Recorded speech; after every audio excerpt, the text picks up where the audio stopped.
pessoal, tudo bem aí? Espero que esteja tudo bem. Vamos continuar então falando sobre os pontos da aula 7 e falando um pouco sobre aquilo que estava terminando. Só relembrando, a gente está trabalhando na aula 7, que é a continuação do nosso curso de Psicologia do Desenvolvimento 1, que a gente está trabalhando sobre agora o sentimento materno e paterno.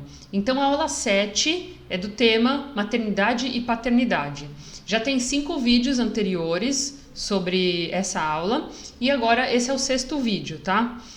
Quem quiser acompanhar, a gente está trabalhando o primeiro capítulo do livro da Maria Tereza Maldonado, que chama Psicologia da Gravidez. Então vamos começar falando sobre o que a gente estava recordando. Na verdade, é importante que a gente possa contextualizar historicamente o que acontece na formação do sentimento de maternidade e paternidade.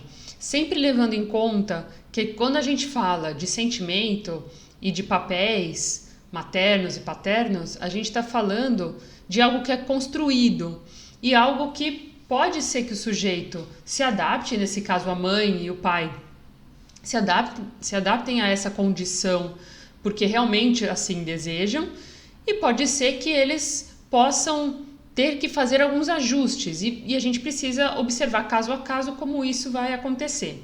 Então, é legal a gente pensar também do ponto de vista histórico, cultural, como esses papéis são desempenhados. Mesmo porque, se a gente for observar, uma criança que nasce hoje na nossa sociedade é diferente, vai ser criada, né, de uma forma diferente do que uma criança que nasceu há 100 anos atrás, que vai ser diferente também de uma criança que nasce numa outra cultura, uma criança que nasce numa cultura indígena, por exemplo.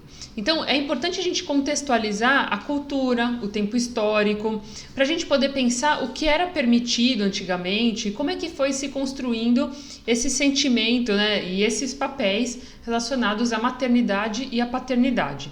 Então, é interessante a gente pensar que a Maria Tereza Maldonado, para ela poder explicar sobre como é a gravidez e quais são os sentimentos que a mulher vai experimentar ao longo dos 3 trimestres, ela vai também discutir, e primeiro de tudo, sobre essa questão que é a questão do sentimento de maternidade e paternidade. Interessante a gente pensar na mudança, para a gente contextualizar, as mudanças que aconteceram na era pós-moderna, que vão acontecer a partir da metade do século XX. Mas antes disso, vamos voltar um pouquinho para a era moderna, que é um momento que a gente já discutiu nos vídeos anteriores, que é um momento de evolução na volta do pensamento ao homem, o pensamento antropocêntrico, uma evolução mais voltada para a ciência, e algumas modificações sociais e culturais começam a ser esperadas. É interessante também a gente pensar que à medida que se começa a se voltar ao homem, que eu estou dizendo, à humanidade, ao que é humano, começa a se voltar e começa a se evoluir cientificamente, também começam a se quebrar alguns tabus, como a gente já falou em outras aulas, nos outros vídeos, e começa também a se preocupar com algumas etapas do nosso desenvolvimento. Então, se você for ver, por exemplo, filmes ou séries que se passam no início da era moderna ou mais para o final até, você até vai ver, por exemplo, crianças junto com adultos, indiferenciadas dos adultos. Então, à medida que vai começando a se pensar sobre a infância como uma fase específica do desenvolvimento, começa a se observar também a importância de haver uma separação para a preparação dessa criança, para que ela seja um adulto que vai conseguir transmitir essa cultura de uma forma adequada, um adulto que vai vingar. Se a gente não se preocupa com a infância, a gente não está se preocupando com a continuidade da nossa sociedade, da nossa cultura.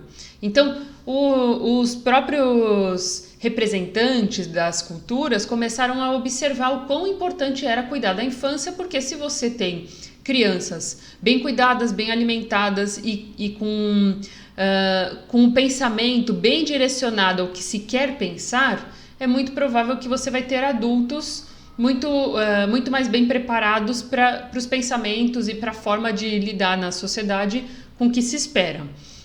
Então começa a se preocupar com a infância, né, a partir da era moderna, começa a haver uma preocupação com a infância, sendo que a infância durava até os 7 anos de idade.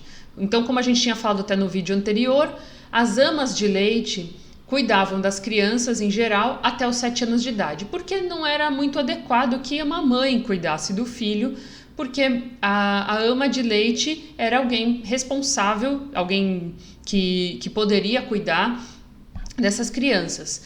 É muito provável que você assistindo filmes ou séries que se passam até no século XIX, você veja amas de leite cuidando das crianças. E a gente já discutiu num outro vídeo que elas eram escolhidas de acordo com a força delas, porque acreditava-se que elas transmitiam um caráter para a criança a partir do leite delas.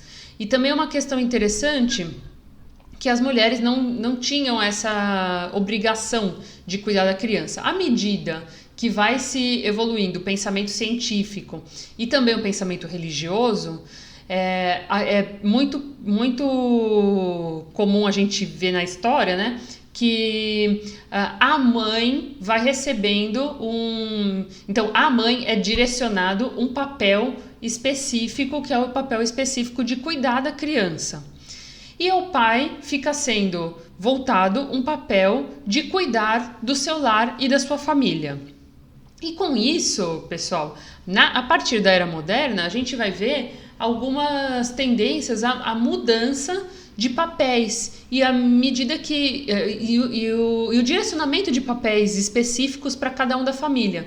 Então, se a mãe tem que cuidar da criança, existe a mãe, o filho, existe o pai, existe os parentes. Então, essas pessoas todas vão ganhar papéis. E essa família vai morar dentro da casa, e morando dentro da casa é possível e é necessário que se tenha regras. E é por isso que a gente vai ver, a partir, né, da era moderna, uma tendência à organização da casa até com lugares específicos. Então é interessante da gente pensar que antes disso a casa não tinha sala, não tinha quarto, era tudo junto.